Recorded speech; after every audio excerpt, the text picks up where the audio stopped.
ஆறிலே கருணமாக வேலையிலே நமக்கெல்லாம் ஒரு பெரிய ஒரு புண்ணியத்தை கொடுத்திருக்கிறார்கள். நெய்வேலியிலிருந்து வந்திருக்கூடிய இந்த சிவனடியார் அன்பர்கள் ஐயா புதுக்கப்பட்ட ஐயா ஐயர்கள் ஏற்கனவே நமக்கு அறிமுகமானவர். நம்ம அங்கே இருக்கும்போது வந்து சொற்பொழிவாக பண்ணியிருக்காங்க. அவங்க வந்து இங்கே வந்திருக்காங்க. அவங்களையும் அவர்களை சார்ந்த அனைவரையும் வருக வருக என வரவேற்று மகிழ்கின்றோம். இந்த நிகழ்வானது ஐயா ஒரு மாதத்துக்கு முன்னாடியே சின்னப்பூரில் வந்து 7ஆம் திருமுறையுடைய விண்ணப்பம் செய்யணும் அப்படின்னு சொன்னாங்க. எங்களுக்கு ரொம்ப சந்தோஷமா இருந்துச்சு. ஏன்னா 7ஆம் திருமுறையை நாங்கள் இது வரைக்கும் திரு அஞ்சைக்கிழத்தில் மட்டும்தான் போய் கேட்டிருக்கோம். அதிகமாக யாரும் இங்கே நாங்கள் நடத்துறதுல கேள்விப்பட்டது கிடையாது. எங்களுக்கு உள்ளூரில் ஒரு ஆசை இருந்துச்சு, 7ஆம் திருமுறை முற்றோர் பண்ணணும் அப்படின்னு. நான் திருவாசக முற்றோர் நாங்கள் தொடர்ந்து மாதம் நேற்று கூட ஒரு முற்றோர் நடந்துச்சு. மாதம் ஒரு 4-3 முற்றோர் நடந்துக்கிட்டு இருக்கு. அது இல்லாமல் மாணிக்க வாசகர் பாடிய 7 தலங்கள்லையா 5 தலங்களில் நாங்கள் திருவாசக முற்றோர் பண்ணியிருக்கோம். இன்னும் வந்து உத்தரவசமங்கையும் சீர்காழி மட்டும் இருக்கு. அது கூட இந்த 18ஆம் தேதி திருவள்ளுவர் கூட்டி வைத்தா நாங்கள் சீர்காழியில் போய் முற்றோர் பண்ணலாம் ஒரு இதுதான். அந்த மாதிரி இந்த 7ஆம் திருமுறை வந்து நாங்கள் என்ன ஒரே ஒரு முறை மட்டும் கிணத்துக்கிட தாமரை அவருடைய அந்த கடி குதிரை வந்து கிணத்துக்கிடவர் வச்சுருந்தாங்க. அடுத்தது 7ஆம் திருமுறை முற்றோர் பண்ணியிருக்கோம். ஐயா வந்து அந்த 7ஆம் திருமுறையுடைய எல்லா அதாவது பாடுவதை காட்டிலும் எங்களுக்கு ஞானத்தை கொடுக்க வேண்டும். அவர் நிறையா பேசணும். 7ஆம் திருமுறையை பற்றி நல்லா சொல்லணும். சுந்தரமூர்த்தி நாயனை பற்றி சொல்லணும். அவருடைய வரலாறுலாம் சொல்லி எங்களை வழிபட்டுபடி எங்களுக்கு அருணாசிரியர்களுடைய உணவை அவரை கேட்படுகிறோம்.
என்னை முன் படைத்தான்,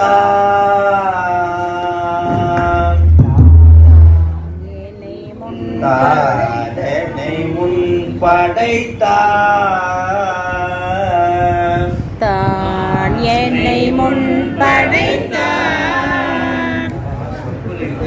ஒரு கடவுள் தான் என்னை முன் படைத்தார் அது அறிந்துதன் பொன்னடிக்கே நான் என பாடலந்தோ நாயினே பொருள்படுக வானனை வந்தெதிர்கொள்ள மத்த யானை அருள் புரிந்து உன் உயிர் வேறு செய்தார் நொடித்தான் மலை உத்தமனே நொடித்தான் மலை உத்தமனே. நினைப்பவர் மனம் கோயிலாய் கொண்ட எம்பெருமானின் திருவடிகளை போற்றி துதிக்கின்றோம். சைவ நன்னறிதனை உலகமெல்லாம் பரவச் செய்து கொண்டிருக்கின்ற நம்முடைய குருமகா சன்னிதானங்களுடைய பொன்னார் அவருக்கு உறுதுணையாக இருக்கின்ற இயக்குனர் பெருமானார் மற்றும் இன்று இந்த நிகழ்ச்சியை ஏற்பாடு செய்து அளித்து நம்முடைய புகழ்பெற்ற தெய்வீக பேரவை எத்தனையோ சன்னிதானங்களை அழைத்து எத்தனையோ சைவ சான்றோர்களை அழைத்து நார்களுக்கு ஒரு அற்புத விழாக்களை நடத்தி கொண்டிருக்கின்ற நம்முடைய தெய்வீக பேரவையினுடைய பொறுப்பாளர் எல்லோருக்கும் அப்பாவாக இருக்கின்ற நம்முடைய சிவநாயகன் செல்வர் குருசாமி ஐயா அவர்களுடைய பொன்னார் திருவடிகளை போற்றி வணங்கி அவருக்கு உறுதுணையாக இருக்கின்ற தலைவர் ஜெயராமன் ஐயா அவர்களுடைய திருவடிகளை போற்றி வணங்கி அவருக்கு உறுதுணையாக இருக்கின்ற சிவத்திரு ராமலிங்கம் ஐயா அவர்கள், சிவத்திரு மனோகரன் ஐயா அவர்கள் மற்றும் அடியார் பெருமக்கள் அத்தனை பேர்களுடைய திருவடிகளை போற்றி வணங்கி இந்த அற்புதமான பேரவையில் சுந்தரபெருமான் பற்றி சிந்திப்பதற்கும் அவருடைய திருப்பாடலை பாடுவதற்கும் வாய்ப்பு கிடைத்தது நாம் செய்த பெரும் தவம். இப்போ நான் ஒரு பாட்டு பாடினேன். சாமி வெள்ளானை அனுப்பிச்சாரு, வாணன் என்ற பூதகணத்தை அனுப்பிச்சாரு. இது எல்லாருக்கும் தெரியும். எப்படியாவது சுந்தரரை ஏற்றிட்டு வந்துட்டு கைலாயம் வரணும். நேற்றுக்கு அவன் ஆசைப்பட்டு என்கிட்ட ஒரு கேள்வி கேட்டான். இந்த யானை எதுக்கு வச்சிருக்கேன்னு கேட்டான். அவனுக்கு முத்தி போகணும்னு ஆசை வந்துருச்சு, முத்திக்கு வரணும். அதனால வெள்ளானை அனுப்பிச்சு கூட்டிட்டு வந்துரு கைலாயம். சிவா இப்போ வந்து வெள்ளானையும் வந்துருச்சு, உங்களுக்கு மகிழ்ச்சியா இருக்குமா இருக்காதா? ஆனா சுந்தரர் வருத்தமாயிடுச்சு. தவறுதலா கேட்டுட்டமே, வெள்ளானை இருக்கு. வருத்தத்தின் வெளிப்பாடுதான் இந்த பாடல். என்னன்னா, எனக்கு தெரியும் தான் என்னை முன் படைத்தார். எதுக்கு? அது அறிந்துதன் பொன்னடிக்கே பாடுவதற்காக என்னை படைத்தார். பெருமாளுடைய திருவடியை போற்றி பாடுவதற்காகத்தானே என்னை படைத்தார். அதை விடுத்து நாம் கைலாயம் செல்ல வேண்டும் என்ற சிந்தனை வந்துவிட்டது. அவரும் வெள்ளானையை அனுப்பிவிட்டார். இனிமே என்ன செய்வது? நான் என்ன பாடலோ, நான் என்ன பெருசா பாடிட்டேன்? 100 பாட்டு. ஞானசம்பந்தர் எவ்வளவு பாட்டு பாடியிருக்கார்? நாவுக்கரசர் எத்தனை பாட்டு பாடியிருக்கார்? அடியேன் சிறிய 100 பாடல்களுக்குள்ளே எனக்கு முத்தி செல்ல வேண்டும் என்ற அவா வந்துவிட்டது. அந்த அவா வந்ததுனால தானே யானை அனுப்பிச்சார். இன்னும் பாடுவதற்குள் யானை வந்து விட்டது என்ற வருத்தத்தின் வெளிப்பாடுதான் நான் என பாடல் இருந்தோ. நான் என்ன பெருசா பாட்டு பாடிட்டேன்? அப்ப பாட்டினுடைய அருமையை நாம் தெரிந்து கொள்ள வேண்டும். பாட்டினுடைய சுந்தரரை மட்டும்தான் உமது நாவால் எமை பாடுக என்றார். தமிழால் பாடுக. அதே போலதான் திருமந்திரத்திலையும் பெருமான் என்னை நன்றாக இறைவன் படைத்தனன் தன்னை நன்றாக தமிழ் செய்யுமாறே. சிவா ஒரு குழந்தை பிறந்த உடனே கண்ணு தெரியுமா அப்படின்னா கண்ணு தெரியாது, கண்ணு இருக்கும். காது கேட்குமா அப்படின்னா காது கேட்காது, காது இருக்கும். தொட்டா உணர்வு இருக்குமான்னா இருக்காது, ஆனா உடம்பு இருக்கும். ஆனா ஒரு கருவி மட்டும் வேலை செய்யும், நாக்கு மட்டும். ஆனா வார்த்தையினுடைய நிறைவில புலனைந்தும் பொறிகலங்கி நெறிவழங்கி அறிவழிந்திட்டு ஐவேந்து அறமந்த போதாக அஞ்சல் என்று அருள் செய்வார் அமரும் கோயில். அமரும் கோயில்னா எதற்கு அமரும் கோயில் சொல்லுவோம்? ஆடியம்மாவை செஞ்சு போவேன் கைலாய காட்சி பார்க்க, திருவையாரைத்தான் அமரும் கோயில். அப்போ கண்ணு தெரியாது, காது கேட்காது, எதுவும் தெரியாது. ஆனா நிறைவுல பால் மட்டும் ஊத்துறத வாங்குனார்கள். வாங்குமா? அப்ப முதலில் வேலை செய்கின்ற கருவி எது? நாக்கு. நிறைவாக வேலை செய்கின்ற கருவி எது? நாக்கு. அந்த நாக்கை பயன்படுத்தி ஒரு முறையாவது ஒரு தேவாரம் திருவாசகம் அஞ்செழுத்தை சொல்ல மாட்டானா என்று நிறைவு வரைக்கும் விட்டு வச்சிருக்கார். அதனால சுந்தர பெருமான் நான் என்ன பாடலந்தோ, நான் என்ன பெருசா பாடு, ஆனாலும் இந்த நாயையும் ஒரு பொருளாக நினைத்து ஓர் பொருளாக சிவபெருமானுடைய அடியானாக சிவபெருமானுக்கு மாணிக்கவாசர் சொன்னார், என்னையும் ஓர் பொருளாய். ஓர் பொருள் யாரு? சிவபரம்பொருள். அந்த ஒரு பரம்பொருளாகவே என்னையும் சிவமாக்கியன அந்த ஓர் பொருளாய் நம்மையும் ஒரு பொருட்படுத்தி இந்த நாயையும் சிவிகையேற்றி வைத்தது என்று மாணிக்கவாசர் சொன்னது போல இவரும் சொல்லி நம்மையும் ஒரு பொருட்படுத்தி நாயையும் அது சொல்றாரு. நான் என்ன பாடல் வந்தோ நாயினே பொருள்படுத்து வானனை வந்தடி கொள்ள மத்தையானை அருள் புரிந்து. என்ன சொல்றாரு?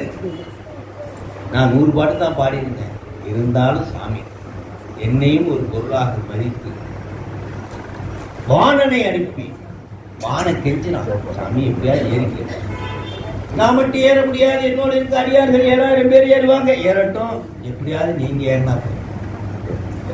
இடது காலை தூக்கி கீழே வச்சு இப்படி மண்டிட்டு உட்கார்ந்து இருக்கு. எந்த யானை? வெள்ளானை. அந்த யானைக்கு பேர் என்ன? ஐராவனம்.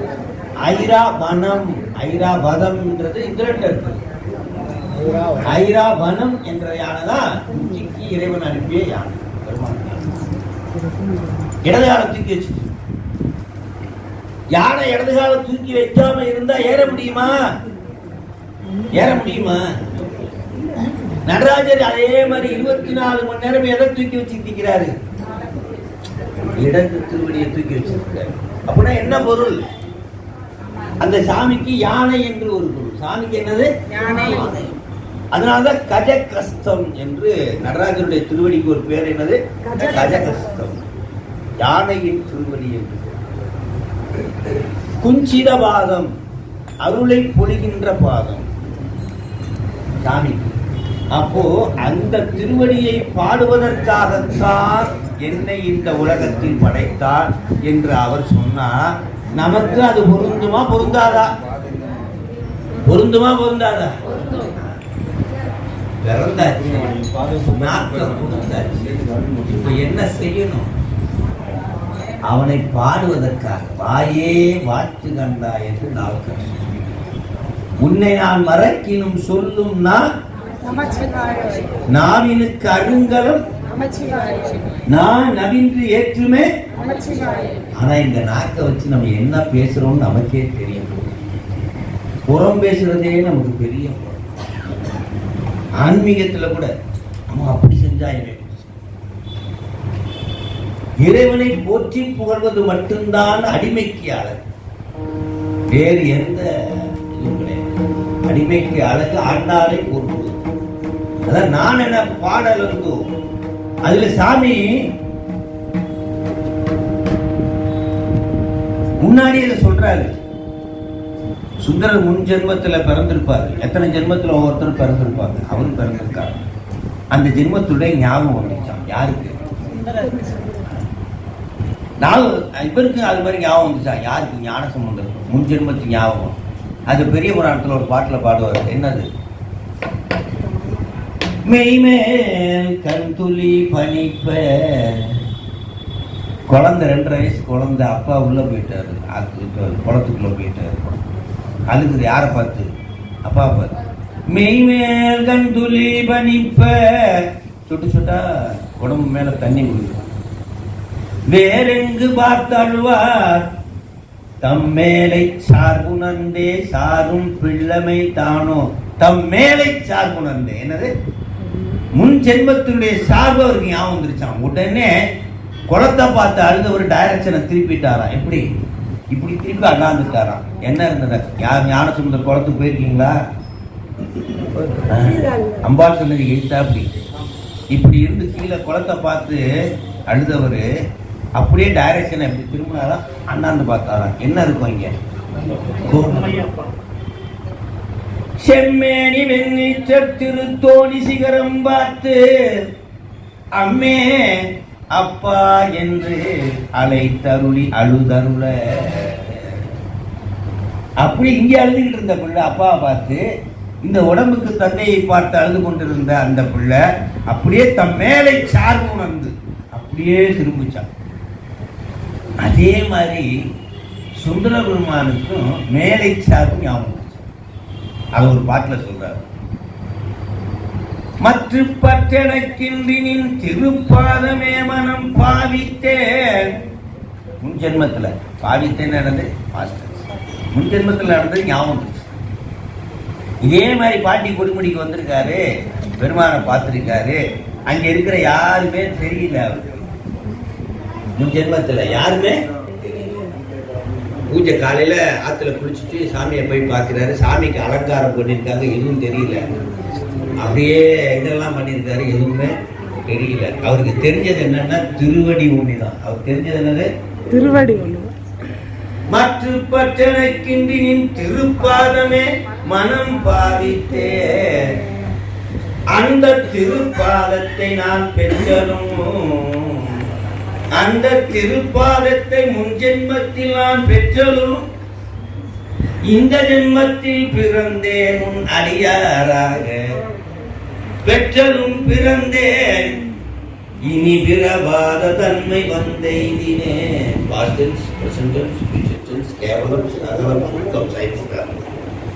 பெற்றலும் பிறந்தேன் இனி பிறவாத தன்மை வந்தெய்தினே. மற்றும் பாதமே அந்த திருவடியை பாடுவதற்காகத்தான் நான் பிறந்தேன் என்று நிறைவு பாடல் சொல்றார். தானனை முன் படைத்தான் அதறிந்துதல் நான் என்ன பாடல். நான் என்ன பெருசா பாடு? வருத்தத்தின் வெளிப்பாடு. நமக்கெல்லாம் யானை அடிச்சா எதுவுமே ஞாபகம் இருக்காது. ஏறி வந்து போயிடுவோம். எல்லாருக்கும் தயாரா இருக்கீங்களா? இப்ப சாமி வந்து வெள்ளானை அடிச்சா ஏறதுக்கு தயாரா இருக்கீங்களா? பயப்படவே மாட்டார் சாமி. போறதுக்கு பயப்பட மாட்டோம். மேல ஒரு எல்லாம் தயாரா இருக்கீங்க. பயம் வராது. என்னங்க என்னங்க என்னங்க இந்த மாதிரி வெள்ளானை அடிச்சிருக்காங்க, நான் அடியார் கூடவே இதை தேடாதீங்க. அப்படி இன்ஃபர்மேஷனாவது கொடுக்குற நிலைமையில தான் இன்னைக்கு என்ன இருக்கும். ஆனா இவர் என்ன சொல்ற? மற்ற பற்றனைக்கின்றி பெற்றவன். மாணிக்கவாசன் சொல்றார், திருவடி தீட்சை கொடுத்தாரா திருப்பெருந்துறையில. அழகிய திருமேனி காட்டி திருப்பெருந்துறை உரைவாயிலும் காட்டி அந்தணன் நாவனும் காட்டி. யாரா திருவடி தீட்சை கொடுத்ததுன்னு இப்படி நிமிர்ந்து பார்த்தாரா? ஆர்த்த பிறவி தீர்கட நாமார்த்தாலும் தீர்த்தன் ஆ அப்படின்னா தீர்த்தத்தை ஊற்றி விட்டார். அந்த தீர்த்தம் பிறவியை கெடுக்கின்றது.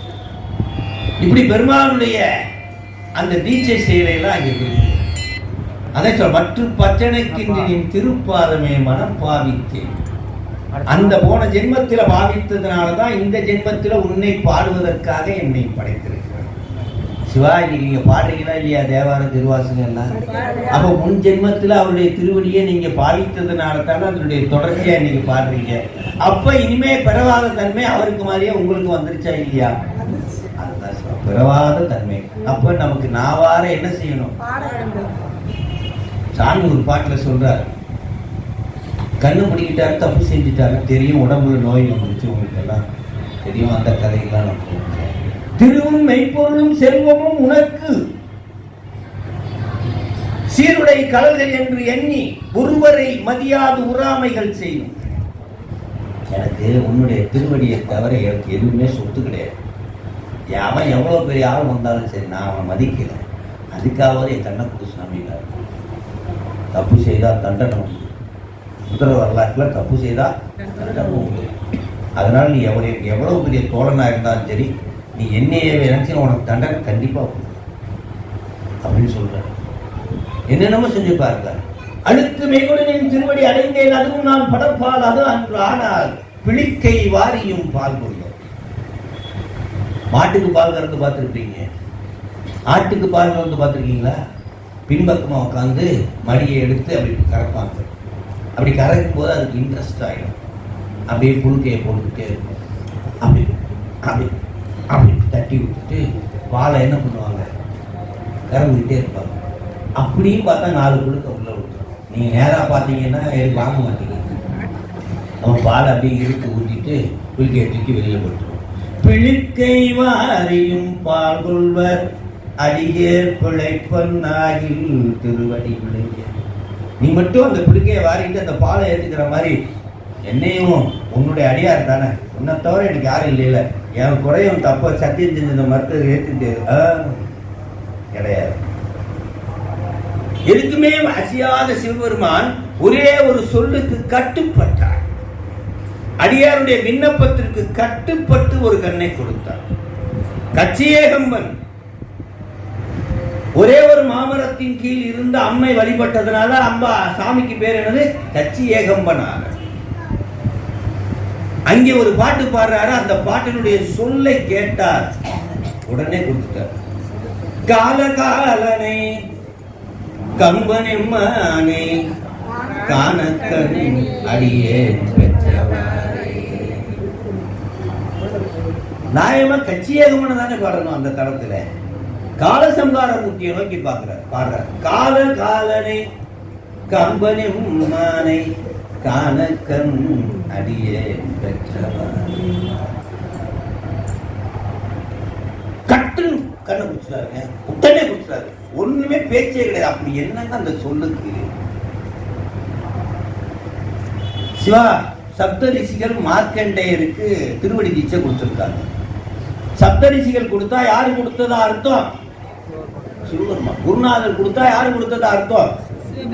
மாணிக்கவாசகர் வந்து மாணிக்கவாசகருக்கு யாரு கொடுத்தது திருவடி தீட்சை? குருநாதர். அப்ப யாரு கொடுத்ததா அர்த்தம்? அந்த திருவடி அங்க இருந்ததா உச்சன் தலையில. யார் தலையில? மார்க்கண்டேயர்.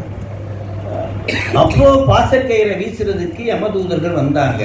அடிச்சது பாரு. பாசத்துக்கும் சிவபெருமானுக்கு சம்பந்தம் உண்டா? இல்ல, எட்டி உதைச்சதான். அந்த திருவடி வந்து அந்த யம தூதரை எட்டி உதைச்சா, யமன் தர்மனை எட்டி உதைச்சு. எட்டி உதைச்சிட்டு என்ன பண்ணிச்சான்? ஆனா உயிர் பிரிய வேண்டிய நேரத்துல உயிர் பிரிஞ்சே ஆகணும், அது விதி. அப்போ காலசம்ஹார மூர்த்திய வந்து யாரை கூட்டிட்டு போயிட்டாராம்? மக்கள்கிட்ட. அதனாலதான் அவருக்கு பேர் என்னது? 16.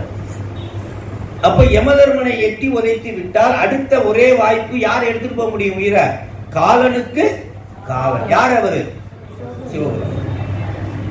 காலன் எடுத்துட்டு போனா பாசக்கயிறால எடுத்துட்டு போவான். இறைவன் எடுத்துட்டு போனா அருளால எடுத்துட்டு போவான். பாசக்கயிறால எடுத்துட்டு போனா மீண்டும் பிறக்கணும். இறைவன் எடுத்துட்டு போனா அருளால எடுத்துட்டு போனா மீண்டும். அப்போ யாரு வந்து உங்க உயிரை எடுத்துட்டு போகணும்னு நினைக்கிறீங்க?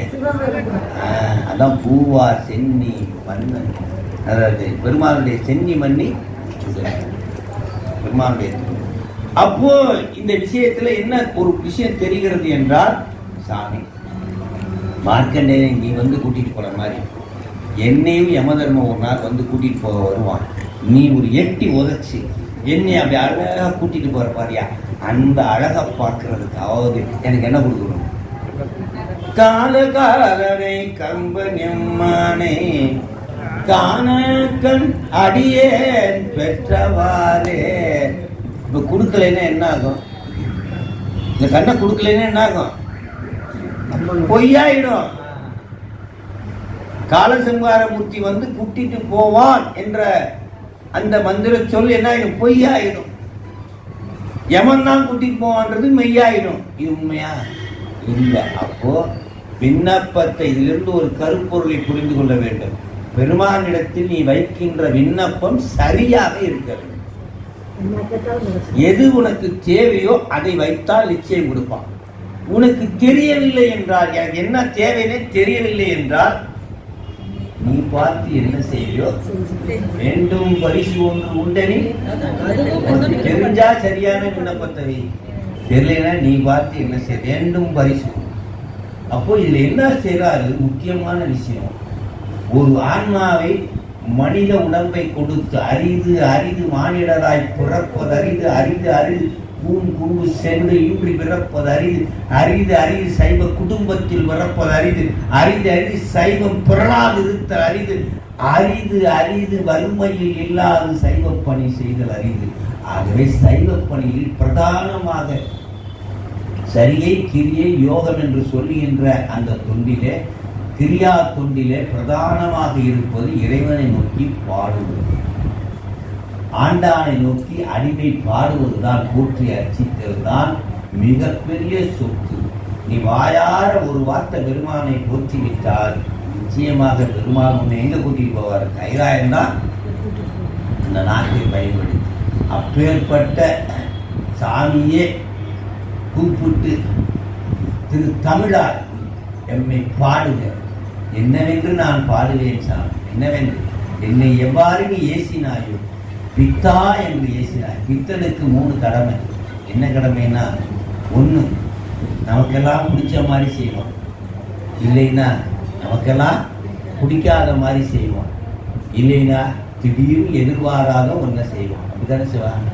சாமி பிடிச்சது மாதிரி செய்வான். பித்தன் திடீர்னு சொக்காயெல்லாம் போட்டுக்கிட்டு திடீர்னு வாமா கோயிலுக்கு போகலான்னு ஒரு நாள் சொல்லுவான். ஆச்சரியமா இருக்கு அப்படின்னு. திடீர்னு பித்தன் என்ன பண்ணுவான்? பிடிக்காத மாதிரி எந்திரிச்சு சட்டையை கிழிப்போனா திடீர்னு இது வரைக்கும் செய்யாத ஒன்று திடீர்னு தட்டை எடுத்து நம்ம மண்டையில் போட்டு உடச்சிட்டு போடி போயிடுவான். இந்த மாதிரி நடக்கும். அதே மாதிரி தான் சிவபெருமான் வேண்டியதை கொடுப்பான். வேண்டி வேண்டி கேட்டவங்களுக்கு கொடுத்துருக்காரா இல்லையா? அதே மாதிரி வேண்டி வேண்டி எவ்வளவோ முயற்சி பண்ணி வேண்டியதை கொடுக்காம இருந்திருக்காரா இல்லையா? அப்பதான் அவர் சிவபெருமான் வேண்டியதை கொடுப்பார். உனக்கு பொருந்தாதுன்னா வேண்டியதை கொடுக்க மாட்டார். நீ ஒண்ணு கேட்டா அவரு ஒண்ணு தருவார். நீ ஒண்ணு கேட்டா இந்த காலேஜில் சீட்டு கேட்டா அந்த காலேஜுக்கு வர, இந்த பொண்ணை கல்யாணம் பண்ணா அந்த பொண்ணை கல்யாணம் பண்ணி வைப்பார். பண்ணியிருக்காரா இல்லையா? சிவா கால மாற்றம் அதெல்லாம் நடக்கும். கல்யாணத்துல தான் எல்லா விதமான வினை சேஞ்ச் அப்படின்னு சொல்லுவாங்கல்ல, வினை மாற்றங்கள் கூட நடக்கும். சிங்கிளா சுத்திட்டு இருந்தோம், ஜாலியா சுத்திட்டு இருந்தோம். அப்புறம் டபுள் ஆச்சு, அப்புறம் ட்ரிபிள் ஆச்சு. எல்லா வினையும் நம்மளை சேரும். 4 ஆச்சு, 6 ஆச்சு. அதனால தானே இன்னும் கல்யாணத்தின் போது நல்ல நேரம் முடிய போது பொண்ணா கூப்பிடுங்க. நல்ல நேரம் முடிய போது யாருக்கு நல்ல நேரம் முடிய போதோ தெரியல. இந்த காலத்துல பெரும்பாலும் மாப்பிள்ளை பையனுக்காக தான் இருக்கு. அப்படிதான் இருக்கு. நல்ல நேரம் முடிய போகுது. சிவா, ஒரே ஒரு சூரசம்ஹார நிகழ்ச்சிக்கு நான் போனேன். அங்க ஒரு சொற்பொழிவு பண்ணிட்டு இருந்தேன். அப்ப எதுக்காம இப்படி உட்கார்ந்து அப்படியே உக்கிரமா போர் நடக்கிறத பத்தி நான் பேசிக்கிட்டு இருக்கேன். உக்கிரமா யாருக்கும்? முருகனுக்கும். அப்போ எதுக்காப்படி உட்கார்ந்து இருந்த ஒருத்தர் என்ன பண்ணாரு? முருகா முருகா அப்படின்னு கட்டாரு. எனக்கு உள்ள அடிச்சு இந்த புக்கை கொடுத்து ஒரு சாலையை போட்டு உங்களை மாதிரி ஒரு மனு அடுத்த 5 நிமிஷத்துல இருந்து 5 நிமிஷம் கழிச்சு அதே ஆளு சூரா சூரா என்ன கிண்டல் பண்ற மாதிரி என்னடா கலாய்க்கு இந்த காலத்துல நீங்க என்ன சொன்னீங்க? போர் உக்கிரமா நடக்குதுன்னு சொன்னீங்களா? ஆமா. யாரு ஜெயிப்பாங்கன்னு சொன்னீங்களா? இல்ல. யாரு வேணாலும் ஜெயிப்பாங்கன்னு நினைச்சுக்கிட்டு இவருக்கும் போட்டு வைப்போம் அவருக்கும் போட்டு வைப்போம். இந்த நிலைமையில தான் நம்ம இருக்கிறோம். சாமியும் கும்பிட்டு வைப்போம், டாக்டரையும் நம்பி வைப்போம். நாலேஜ் சீட்டு கிடைக்கணும்னு வச்சுக்கோங்க, சாமியும் நம்பி வைப்போம், பிரின்சிபாலையும் நம்பி வைப்போம் முழுசா. அதான் சொல்றாரு சாமி, என்ன சொல்றாரு? கையெழு வெளியிலும் கல்வி உரியிலும் செய்கிற அடிகளால் சிந்தை செய்ய ஒரே தான். இறைவனை மட்டும் முழுசா பற்றிட்டீங்கன்னா எந்த தீயவையும் உங்களை அண்டவே உண்டாகாது. அப்போ அதுக்கு முக்கியமா இறைவன் கொடுத்த கருவி படைக்கலம் தான். என்னது? படைக்கலமாக உன் நாமத்தை எழுத்து அஞ்சு என் நாவினை கொடுத்தேன். அப்பேற்பட்ட திருமுறைகளை நம்ம வாயார என்ன பண்ணணும்? காலையில 11 மணி தடுத்து ஆட்கொள்கிறார். யாரு? சுந்தரர் பெருமானை தடுத்து ஆட்கொண்டு அந்த கோயிலுக்கு கூட்டிட்டு வராரு. இந்தளம் பண்ணுல பாடுறார். நான் என்னன்னு பாடுறது? அந்த என்னை எவ்வாறு நீ ஏசினாயோ அவ்வாறு நீ என்னை பாடு. பித்தா என்று எடுத்து கொடுக்கிறார். 2 முறை எடுத்து கொடுக்கிறார். பித்தா என்றும் தில்லைவாழ் அந்தனம் அடியார். ஆக இந்த பாடலை யார் பாடியதுன்னா இறைவன் மற்றும் சுந்தர பெருமான் இருவரும் சேர்ந்துதான் இந்த பாடலை பாடினார்கள். பித்தா என்று தோன்றுகின்ற இந்தளம் இந்தளம் வந்து காலையில் 11 மணிக்கு. அப்பேற்பட்ட அந்த பாடலை இப்பொழுது நாம் பாட இருக்கின்றோம். நம்முடைய நெய்வேலி சிவனைய செல்வர்கள்லாம் நமக்கு இப்போ இந்த பாடலை பாடுகிறார்கள். இந்த பாடலை நாமெல்லாம் அப்படியே கேளுங்க, அவங்களே பாடுவாங்க, கேட்பாங்க. நீங்கள் மெதுவாக படிச்சுக்கோங்க. வாங்கி படிக்கும்போது நீங்களும் சேர்ந்து வேகமாக படிச்சுக்கலாம். வாங்கி படிக்கும்போது முதல்ல படிக்கும்போது நீங்கள் அமைதியாக இருங்க முதல் வரிய, 2வது வரி படிக்கும்போது நீங்கள் சேர்த்து என்னுடைய சிவனே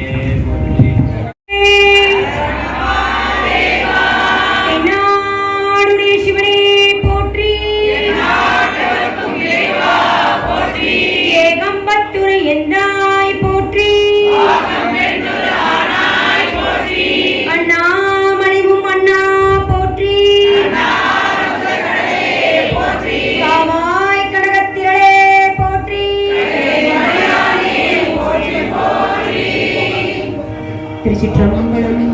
விநாயகர் துதி.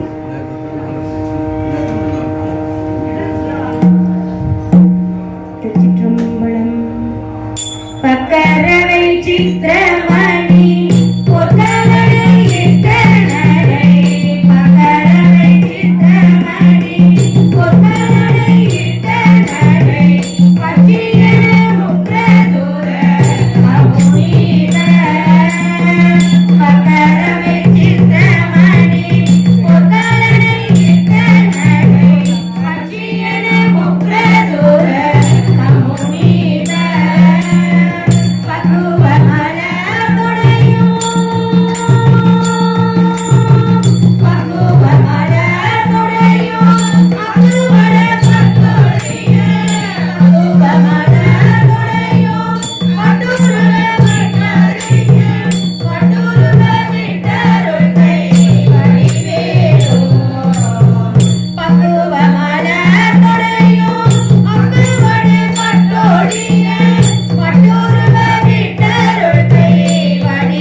நால்வர் துதி